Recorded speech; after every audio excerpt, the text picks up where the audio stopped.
আপনি কি চিন্তা করবেন শেষ সময়ে যখন আপনার কষ্ট হবে, আপনি যখন ঘুমাতে যাবেন, আপনার যখন বুক ফেটে কান্না আসবে, আপনি কি চিন্তা করবেন যার দ্বারা আপনি স্বস্তি পাবেন? আল্লাহ তাআলা কি বলছে? লুক এট দিস আয়াত। আল্লাহ তাআলা বলছেন, লা ইউকাল্লিফুল্লাহু নাফসান ইল্লা উসআহা। Allah doesn't test anybody beyond their power, beyond their capacity, beyond their capability.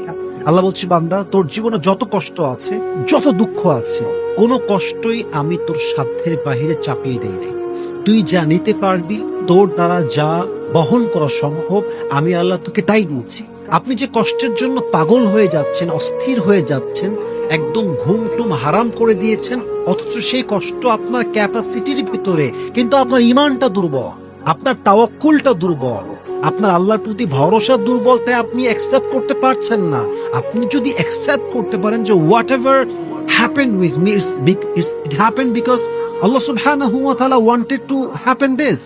আল্লাহ চেয়েছেন তাই হয়েছে, আল্লাহ চাই নাই তাই হয় নাই, আল্লাহ দিয়েছে তাই পেয়েছি, আল্লাহ দেয় না তাই পাই নাই, শুকরিয়া আলহামদুলিল্লাহ। এই চিন্তা যদি আপনার মাথায় থাকে, আপনি ডিপ্রেসড কেমনে হবেন রে ভাই?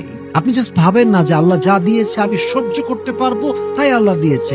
So I have nothing to be worried, I have nothing to be depressed, I just have to calm cool and down. আমি শান্ত থাকবো, I have to be grateful, শুকরিয়া আদায় করবো, দ্যাটস ইট। এটাই তো আমার রোল, এটাই তো আমার জীবন। আল্লাহ যা দিবে তাতে খুশি হয়ে যাব, এটাই তো বান্দার কাজ। আপনি এই চিন্তাটা করেন না, দেখবেন যে আপনার ঘুম আরামে চলে আসবে। শুকরগুজার হয়ে যান, যা হয়েছে মেনে নেন, নিজের শক্তিকে বিশ্বাস করেন, ইমানকে বিশ্বাস করেন।